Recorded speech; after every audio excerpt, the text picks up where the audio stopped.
मिलने लगे तो कितना ज्यादा रोजगार होगा, कितने लोगों को पैसा मिलेगा, और तब वो बिहार के बाहर जाकर अगर अपोलो में, मैक्स में, दुबई के अस्पताल में नर्सिंग का काम कर रहे हैं, उससे पैसा भी आएगा, लोगों की इज्जत भी होगी और हम लोग की तरक्की भी होगी। तो जन सुराज की जो सोच है, पूरी ताकत बिहार को अगले 10 साल में ज्ञान की भूमि के तौर पर प्रस्थापित करना है।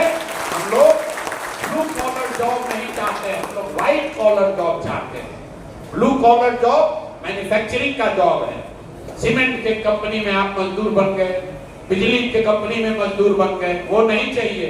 जो इन्फोसिस में काम कर रहा है, जो टीसीएस में सॉफ्टवेयर का काम कर रहा है, वो व्हाइट कॉलर जॉब है। तो सबसे ज्यादा दुनिया भर में जो जॉब की अपॉर्चुनिटी है वो व्हाइट कॉलर जॉब में है। एक कंपनी टीसीएस 6 लाख लोगों को एम्प्लॉयमेंट उसने दिया हुआ है। 6 लाख लोग काम करते हैं टीसीएस में। कोई सीमेंट की फैक्ट्री, स्टील की फैक्ट्री 6 लाख लोगों को नौकरी नहीं दे सकती है। तो सबसे ज्यादा जहां एम्प्लॉयमेंट की संभावना है वो व्हाइट कॉलर जॉब में है। और व्हाइट कॉलर जॉब उसको मिलेगा जो पढ़ेगा। जो पढ़ेगा ही नहीं तो मजदूरी ही करेगा, चाहे मजदूरी सड़क पर करे या सीमेंट के फैक्ट्री में करे।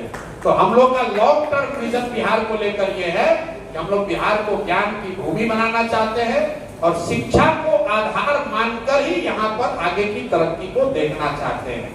भ्रष्टाचार पर एक अंतिम उत्तर, उसके बाद बात खत्म। भ्रष्टाचार भैया खत्म करने का कोई ऐसा एक उपाय नहीं है कि हम आएंगे और भ्रष्टाचार खत्म हो जाएगा।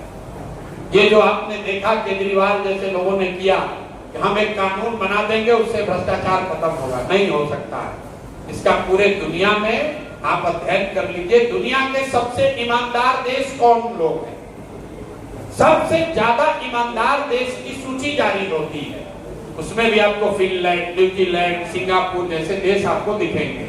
उन देशों का आपको जाकर अध्ययन करना है कि वहां पर भ्रष्टाचार को कैसे कम किया गया। खत्म तो कभी नहीं होगा, कम कैसे किया गया।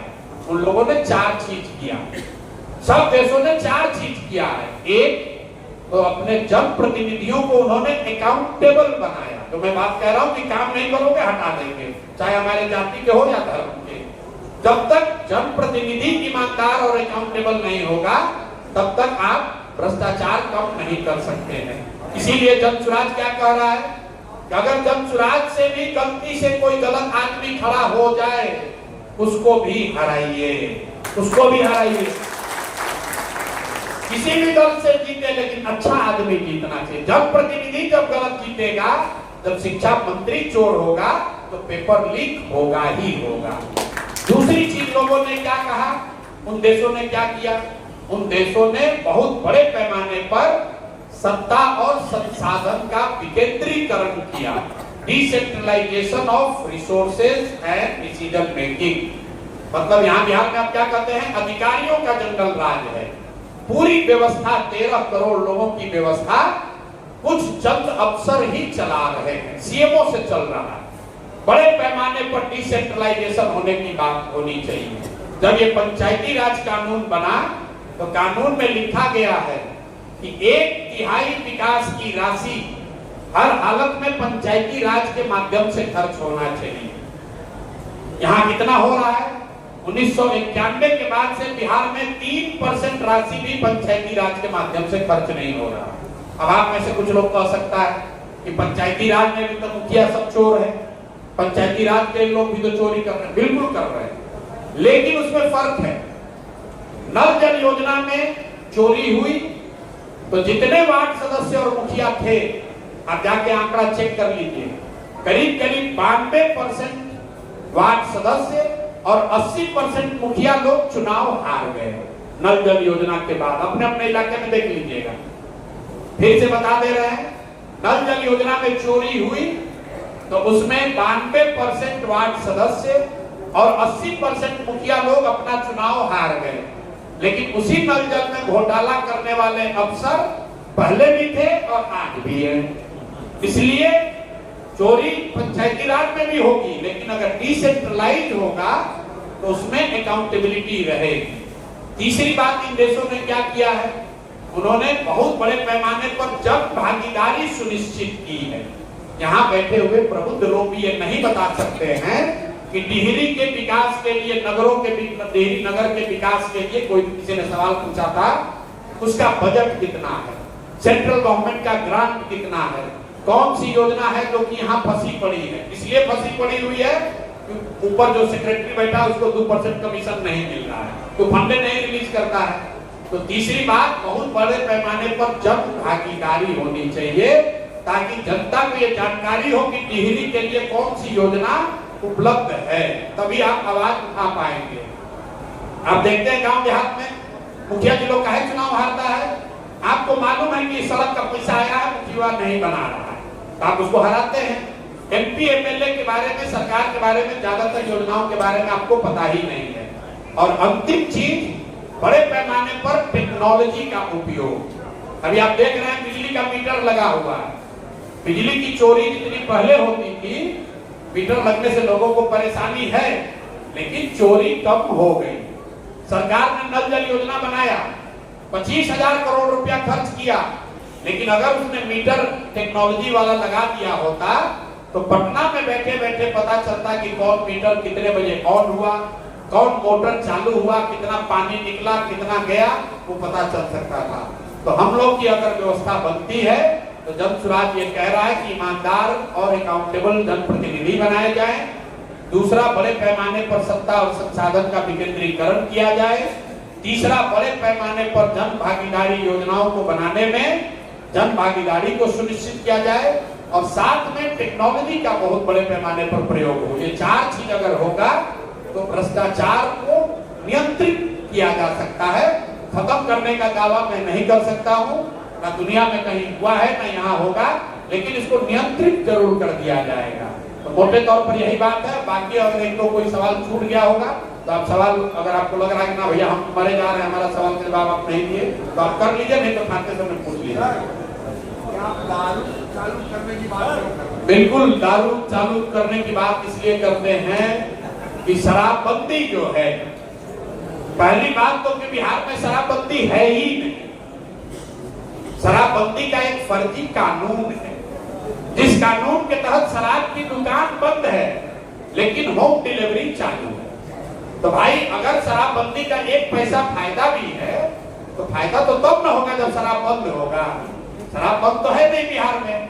बिहार में शराब की दुकानें बंद हैं, शराब तो घर घर बिक रहा है। और इस फर्जी कानून की वजह से आपका हमारा 20,000 करोड़ रुपया, ध्यान दीजिए, 20,000 करोड़ रुपया हर साल बिहार सरकार का नुकसान हो रहा है। ये पैसा कहाँ जा रहा है? ये पैसा जा रहा है भ्रष्ट नेताओं के पास, अफसरों के पास। आप लोग कानून व्यवस्था की बात कर रहे हैं, भाई कानून व्यवस्था क्यों बिगड़ रहा है? आधे से ज्यादा पुलिस प्रशासन तो शराब और बालू माफिया से पैसा वसूलने में लगा हुआ है। वो प्रशासन और सुरक्षा की बात कब करेगा?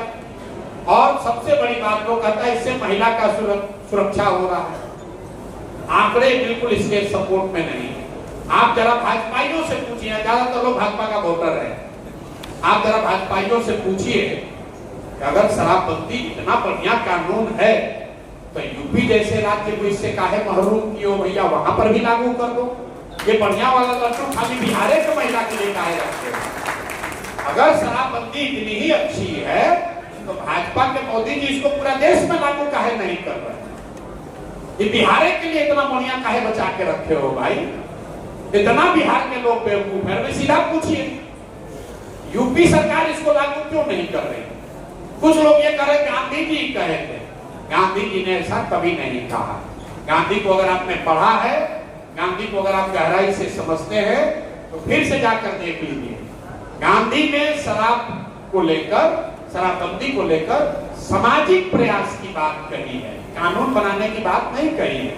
कुछ लोग इस्लाम के लोग कहते हैं भैया इस्लाम के विरुद्ध है। इस्लाम में भी ये नहीं कहा गया, इस्लाम में भी ये नहीं कहा गया है कि कानून बनाकर शराब रोक दिया जाए। वैसे तो गांधी जी ने कहा शाकाहारी होना अच्छी बात है, कल होकर सरकार आके कानून बना देगी जो शाकाहारी नहीं सबको जेल में डाल देंगे, गांधी जी कहे थे। गांधी जी ने ऐसा नहीं कहा था। अगर गांधी जी चाहते तो जब देश का आजाद हुआ कहते नेहरू को कि पूरे देश में शराबबंदी का कानून लागू करो। गांधी एकदम ये एंटी गांधीयन है। गांधी ने कभी किसी के पर्सनल लाइफ में किसी चीज को इन्फोर्स करने की बात कही ही नहीं है। और आप एज ए सिटीजन इस बात का ध्यान रखिए, व्यक्ति की जो स्वतंत्रता है, जो संविधान से आपको मिली है, किस धर्म को आप मानते हैं, किस देवी देवता की पूजा करते हैं, कौन सा खाना खाते हैं, कौन सा कपड़ा पहनते हैं, कौन सी पिक्चर देखते हैं, ये संविधान ने आपको अधिकार दिया है। इसमें सरकार हस्तक्षेप नहीं कर सकती है। और आप ये अधिकार सरकार को मत दीजिए कि शराब पर नहीं रुकेगा, कल होकर दूसरे चीज पर भी आ जाएगा। 10 बरस 20 बरस के बाद कहेगा कि नहीं अब आपको भगवे पहनना है, आपको व्हाइट नहीं पहनना है। फिर कहिएगा ये भी तो बात ऊपर वाले ने कहा। संविधान और ये शराबबंदी का हाईकोर्ट ने, वाईबी गिरी ने केस किया, हाईकोर्ट ने बताया कि गैर संवैधानिक है, क्योंकि ये मौलिक अधिकार जनता को है। आप घर में क्या खाते हैं, किस देवी देवता की पूजा करते हैं, कहां पर आपकी श्रद्धा है, ये सरकार का विषय नहीं है। सरकार का विषय स्कूल है, सरकार का विषय सड़क है, सरकार का विषय रोजगार है। तो अपना कमुआ छोड़ दिया है और आपके काम में घुस गया है, और आप लोग सब लोग लगे हुए होना चाहिए। भाई जो भी वयस्क है उनको अपना निर्णय लेने का अधिकार होना चाहिए, यही लोकतंत्र है। हम चाहे हम अंग्रेजी में पढ़ें, हमारी इच्छा है हम संस्कृत में पढ़ें, सरकार कहेगा नहीं सब लोग अंग्रेजी में पढ़ो, तो सब अंग्रेजी में पढ़ेगा। तो देश की ताकत है, उसको इस तरह का बिना सोचा समझा बनाया हुआ कानून कमजोर करता है। शराब के पक्ष में हम नहीं हैं, लेकिन हम फर्जी शराबबंदी हटाने के पक्ष में हैं। और एक सीरियस बात आपको बता रहे हैं, यहाँ बहुत लड़के बैठे हुए हैं, बिहार में हम लोगों ने कभी सूखा नशा नहीं देखा था। शराबबंदी के वजह से गांव-गांव में सूखा नशा बढ़ रहा है।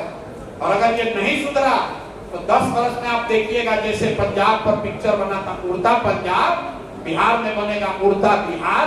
गांव-गांव में लोग वो सूखा नशा कर रहे हैं। इससे कोई फायदा नहीं है। दुनिया में अमेरिका से लेकर वियतनाम तक बहुत देशों ने ये ट्राई करके देख लिया। उन्होंने ये पाया कि भाई इसको आप नहीं कर सकते हैं। तो जिस चीज को नहीं किया जा सकता है उसको रेगुलेट करना ज्यादा बेहतर ऑप्शन है, बजाय इसके कि आप पूरा ताकत, पूरा शक्ति, पूरा संसाधन इस पर लगा दें कि हम किसी को शराब नहीं पीने देंगे। इससे गरीब का नुकसान है। 100 रुपया का शराब 300 रुपया में बिक रहा है, जहरीली शराब बिक रही है। और जो पैसा वाला है वो करोड़ों रुपया कमा रहा है, और आपका हमारा इससे नुकसान हो रहा है। बहुत बहुत धन्यवाद।